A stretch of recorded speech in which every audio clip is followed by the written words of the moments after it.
So yan po mga kalingap, grabe din naman po kasi yung ginawa po dito kay Kalingap Edo na pagpapahiya nga po nandoon na tayo na may nagawang pagkakamali po itong si Kalingap Edo, pero tama naman po yung sinabi nga po ni Kalingap Rob na kung totoong kaibigan sila dito kay Kalingap Edo, sa tagal din po nilang magkakasama, pwede naman po nilang kausapin at pagsabihan nga po off cam, hindi yung i-public pa po nila pero yun nga po mga kalingap, ang napansin lang po natin hindi natin alam kung yung ginawa po nila dito kay Kalingap Edo ay meron po talagang nasa likod kasi 'di ba, sa napansin ko lang po mga kalingap, hindi naman sa kampi tayo dito kay Kalingap Edo kasi pareho naman po nating minahal po ang EDSI. Kaya nga nalulungkot tayo na wala na po tayong inaabangan po wala na tayong sinusubaybayan pa po na EDSI nga po. Pero ang napansin lang po natin mga kalingap, 'di ba, itong si Doc Love at saka itong si Red Zane, lalo na dito kay Doc Love, 'di ba, pinapaalis na po siya ni Sir Leo di sa kanyang bahay. At marami rin pong sinabi itong si Dr. Love nga po patungkol dito kay Sir Leo din na kay minumura siya lagi, halos araw-araw, 'di ba? Pero ngayon okay na okay po sila ni Sir Leo di nga po. Tapos hindi na rin naman na umalis itong si Dr. Love dito nga po sa bahay po niya. Kaya nakakapagtaka lang po mga kalingap kung bakit biglang naging ganyan itong si Dr. Love. 'Di ba? Dito kay Kalingap Edo sa tinagal-tagal po ng kanilang samahan nga po at saka yung sinabi po ni Kalingap Rob na lalo na yung ginagawa ni Kalingap Edo para lang magka-views din po yung mga kasamahan po niya. Doon talagang grabe yung ginagawa ni Kalingap Edo na talagang pinagbibigyan niya po lagi yung mga kasamahan po niyang K-boys nga po para lang magka-views, magka-revenue yung lagi niyang sinasabi na sige i-vlog niyo ako, 'di ba?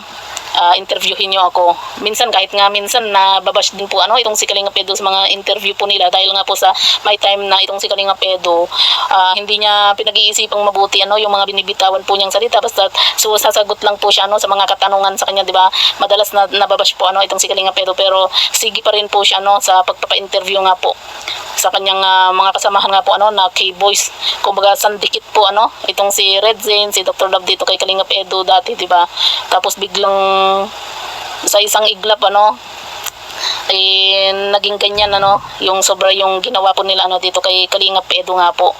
Na kung tutuusin, tama naman yung sinabi ni Kalingap Rob na kung may kasalanan si Kalingap Edo, hindi sila yung dapat na magsalita kundi yung pamilya po ni Beyonce. At saka 'di ba, nabanggit naman po ni Beyonce nga po na yung nung nagsalita na itong si Beyonce, sabi po niya 'di ba na okay naman na tayo, sabi niya 'di ba na kumbaga napatawad na niya itong si Kalingap Edo. Yung mga nasa paligid lang daw nila yung nagpapagulo nga po doon pa lang alam na natin na yun nga 'di ba, siguro talagang may nasa likod po ni Dr. Love at ni ni Red Zane para masira po talaga yung EDSI nga po kasi kita nyo naman 'di ba, ngayon meron na po silang grupo na Team Guwapa nga po at tumutulong din po itong si Sir Leo din nga po sa ginagawang charity ni Dr. Love, 'di ba? Doon napapaisip po tayo kung bakit nung nakaraan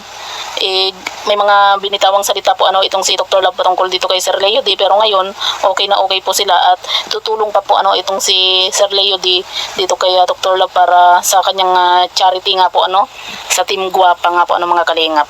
Pero yun nga po mga kalingap, nakakalungkot lang kasi sa tagal ng mga pinagsamahan kumbaga nauwi sa biglang kumbaga nagkahiwalay na hindi maayos hindi maganda yung kanilang paghihiwalay nga po mga kalingap, na pwede naman kasi nilang kausapin sana at pagsabihan nitong si Kalingap Edo sa nagawa man po niya pero sabi nga po 'di ba, wala naman pong nangyari siguro nag-take advantage po itong si Kalingap Edo at hindi naman po natin yan maiiwasan kasi aminin po natin na naranasan naman na po natin yung ganyan 'di ba, nung nakipag-relasyon po tayo nakipag boyfriend girlfriend po tayo 'di ba.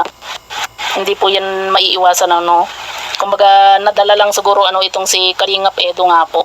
Lahat naman po siguro tayo nakakagawa po ano ng pagkakamali nga po ano mga kalingap. Kaya dapat sana ang ginawa po nila kausapin ano itong si Kalingap Edo kung talagang totoong kaibigan sila ano dito kay Kalingap Edo. Pero yun nga siguro merong kapalit ano yung ginagawa ni Dr. Love at nitong si Red Zane. Kasi ngayon hindi na po sila umalis ano doon sa bahay po ano na kung kailan lang naghahakot na nga po ano itong si Dr. Love, pero hindi naman po natuloy, di ba? Kaya sabi nga po ng karamihan baka pakulo lang ano yung pag-alis para kasi nagkatapat-tapat, di ba? Natapat na yung ano kumaga para yung simpatsya nga daw po mapunta ulit ano dito kay Dr. Love.